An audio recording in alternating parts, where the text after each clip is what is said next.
Paano nga ba mag-register at magpa-verify na rin ng account dito sa egov app? Pag-usapan natin.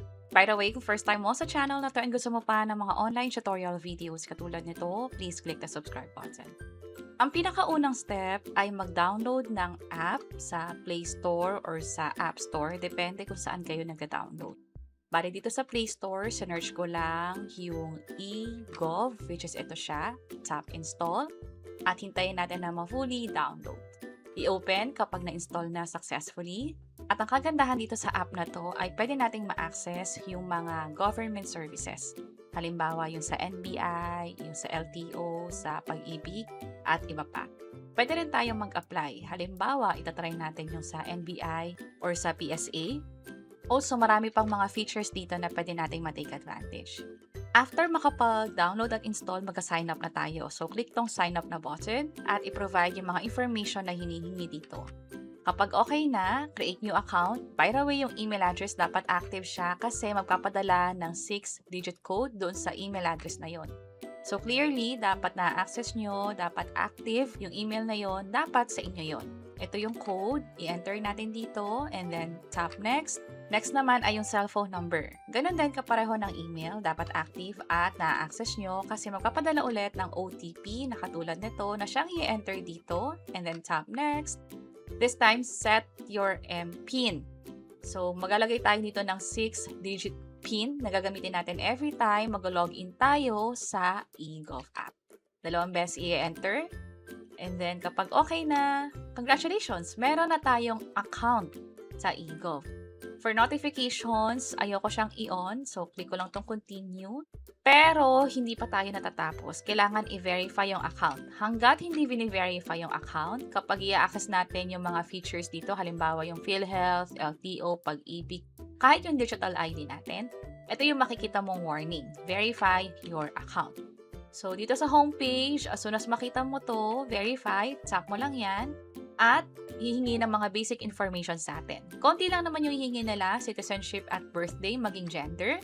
Tap next, and then yung address mo naman. Tap next. I-review na lang yung details. Next ulit, at pirma. Confirm natin.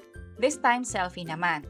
Sa experience ko, hindi na ako hininga ng valid ID. Normally kasi kapag mag-verify ng account, lalo sa mga banking apps, nag-require ng ID. So, pag sa inyo, nag-require ng ID, i-provide nyo na lang din. Pero dito, sa akin, selfie lang. Almost same din naman yung process. Kailangan lang mag-proceed. Kailangan lang i-allow yung camera. So, sa akin, pwedeng while using the app or only this time. Merong instruction sa batang taas kung ano yung dapat gawin hanggang sa fully makapag-selfie na. Just in case na hindi nyo nagustuhan, pwede namang i-retake. Pero kapag okay na, tap tong yes, I'm happy. Click OK, at fully verified na tayo. Kung mapapansin nyo, parang hindi lalagpas ng 5 minutes, pwede na kayo makapag-register at verify sa egov app. Ang kagandahan niyan is pwede nyo rin i-access yung digital ID katulad ng sa PhilHealth. Ang maganda rin dyan na access ko yung expired na NBI clearance. So, i-expire din natin yung mas pinadaling proseso daw ng pag-apply or pag-renew ng NBI clearance gamit yung egov na app. Makaka-receive din kayo ng mga text messages from egov. Sa case ko, na-confirm nga na na-generate yung digital NBI clearance ko via egov. May mga iba't ibang features pa. Halimbawa, plano nyo mag-travel. Pwede nyong i-tap itong e-travel at i-upload yung passport ninyo. PhilHealth, lalo yung sa yakap o yung mga gamot or benefits ng PhilHealth, pwede nyo siyang i-access from here. Let's say yung sa MDR ninyo. Sa LTO naman, kung mag-a-apply kayo ng license, pwede kayo mag-proceed or pwede nyo siyang umpisahan gamit yung sa egov. Yung sa Pag-IBIG Fund Services, nakita ko na na-access or na-link yung Pag-IBIG details ko. Andito yung Pag-IBIG number, maging yung information about the company. Sa OFW naman, may mga iba't ibang features dito na pwede rin magamit using the egov app. Pwede yung mga national government na portals katulad nung nakita natin kanina, which is ito yon. At also yung sa local government portals na din, yung mga pwedeng asikasuhin sa munisipyo.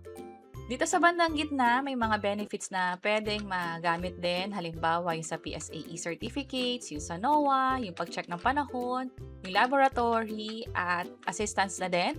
Pwedeng umpisahan yung pag-process niyan gamit nga yung egov app or kung may mga details about sa trabaho or sa NBI clearance application niya, pwedeng yung i-double check dito rin sa app. So far, hindi naman tayo nagkaroon ng kahit na anong issue sa pag-create ng account sa eGov. So, mga succeeding videos gagamitin natin or iti-take advantage yung iba't ibang portals na available dito sa eGov app. Pwede nyo i-check yung page or channel namin para dyan. And that's it. Sana nakatulong tong video na to. Kung oo, pakiclick ang like button at para sa iba't ibang mga tutorial videos, pwede nyo i-check yung mga nasa baba. Sana makatulong. See you sa next videos.